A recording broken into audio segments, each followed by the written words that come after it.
Welcome to the None But Curious podcast. We're all about finding inspiration in life's uncertainties. Whether you're still figuring things out, questioning your beliefs, or just curious about the world, come hang out with us as we celebrate the beauty of not having all the answers.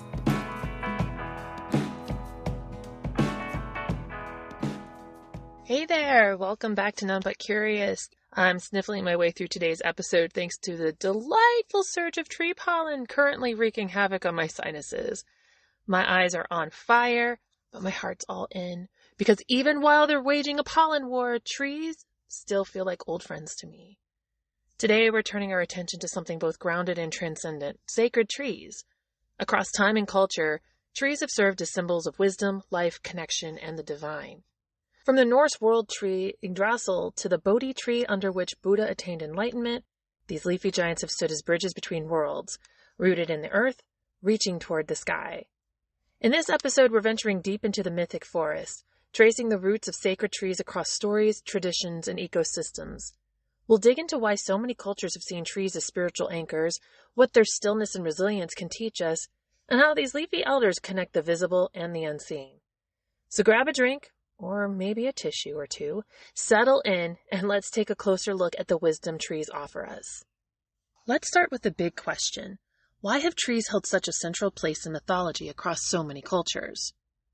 Trees often represent a powerful connection between realms.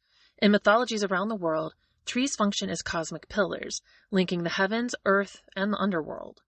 Their roots are imagined as burrowing deep into the mysteries of the underworld. Their trunks symbolize the material world, and their branches reach upward into divine or celestial realms. This threefold symbolism is particularly common in Indo-European traditions, including Norse and Vedic cosmologies. Beyond their structural symbolism, trees are also life givers. They provide food, shelter, shade, and medicine, needs recognized by ancient peoples and mythologized in stories.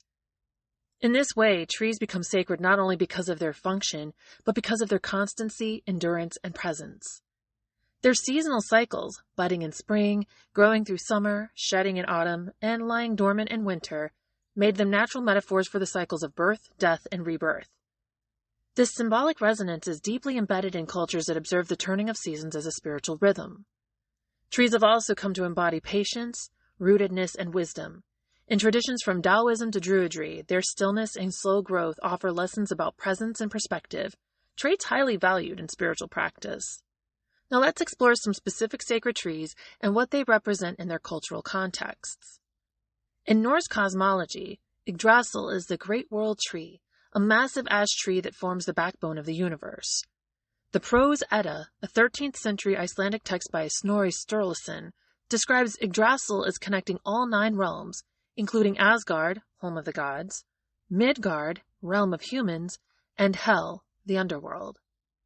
3 roots of Yggdrasil reach into different worlds, each nourished by a sacred well. The well of Urd is tended by the Norns, female beings who shape fate. The well of Mimir is a source of immense wisdom, and Virgilmere is the source of all rivers. Yggdrasil is not static. It's inhabited by creatures that reflect cosmic tension. An eagle perches in its branches, while a serpent or worm, Nidhogger, gnaws at its roots. A squirrel named Ratatoskr runs up and down the trunk, carrying messages or insults between the two. This reflects the Norse view of a universe held in dynamic, often chaotic, balance. In Buddhism, the Bodhi Tree holds profound spiritual significance. According to early Buddhist texts like the Mahavamsa, a 5th century Sri Lankan chronicle, Siddhartha Gautama attained enlightenment beneath a pipal tree in Bodh Gaya, India. This event, known as the Great Awakening, is central to Buddhist belief, and the tree under which it occurred is revered as a living symbol of spiritual liberation. The current tree at Bodh Gaya is believed to be a direct descendant of the original. The Bodhi tree represents awareness, stillness, and connection to truth. Its wide branches and deep roots symbolize both spiritual shelter and inner grounding. Buddhist meditation practices often draw on this imagery to encourage steadiness and mindfulness. In the Abrahamic faiths, the tree of life appears in the book of Genesis, situated in the Garden of Eden alongside the tree of knowledge of good and evil. While Adam and Eve eat from the latter, the tree of life remains untouched, symbolizing eternal life and divine wisdom. Later Jewish mystical traditions, especially in Kabbalah, reinterpret the tree of life as a map of the 10 Sfirat, or attributes of God, through which the divine manifests in the world. Ancient Mesopotamian myths also reference a sacred tree, often associated with Sumerian Inanna or Akkadian Ishtar. The Assyrian sacred tree motif, seen in stone carvings, depicts a stylized tree flanked by winged figures, symbolizing the axis mundi and divine order. In both traditions, these trees act as links between the divine and mortal, sustaining cosmic harmony. In Celtic belief, especially among the ancient Druids, trees were venerated as guardians, ancestors, and portals to the other world. The Crown Beha, tree of life in Irish Gaelic, symbolized balance, harmony, and the interconnectedness of all life.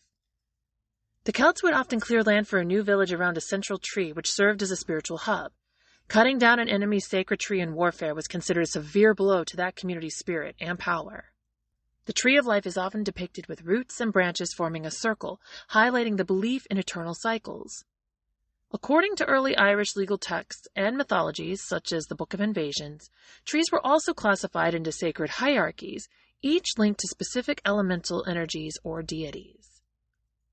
And sacred trees are not just mythic relics, they're ecological realities and cultural touchstones. In many indigenous societies, sacred groves are preserved as places of spiritual ceremony and biodiversity.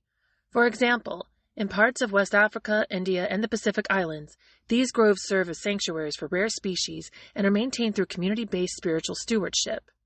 One powerful example is the Chipko movement in 1970s India. Rooted in the traditions of tree worship in the Himalayas, especially among the Bishnoi and Garhwali people, the movement saw villagers, mostly women, embracing trees to stop commercial logging. Their actions helped spark environmental awareness across India and inspired similar efforts globally.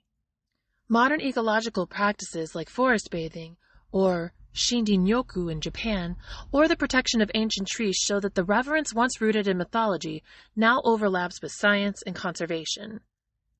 So what can sacred trees teach us today, especially those of us who identify as agnostic or spiritually curious? First, they offer a metaphor for interconnection. A tree doesn't grow in isolation. Its roots interact with soil, fungi, and other roots in a vast underground network, what scientists now call the Wood Wide Web. It's a reminder that our actions ripple through ecosystems and communities in ways we can't always see. Second, they embody growth over time. Trees are slow, persistent, and adaptive. They don't rush, yet they endure. In a culture of instant gratification, trees teach us to be grounded in long-term thinking. And finally, trees teach balance. They receive from the earth and give back through oxygen, shelter, and beauty. We too must find balance in what we take and what we give, especially as we confront climate and ecological crises. Tree planting campaigns, reforestation efforts, and urban greening movements all draw from this symbolism, turning myth into meaningful action. Sacred trees remind us that myth and meaning don't just live in ancient texts. They live in the world around us. They ground us in tradition, challenge us to live with awareness, and inspire us to grow quietly, patiently, and with purpose. So here's a question I'd like you to consider. How might you live more like a sacred tree, rooted, growing, and connected to something greater? Thanks for tuning in to this None But Curious episode. If it resonated with you, consider subscribing, sharing, adding a review, or just sit under a tree for a while. And until next time, as always, stay curious.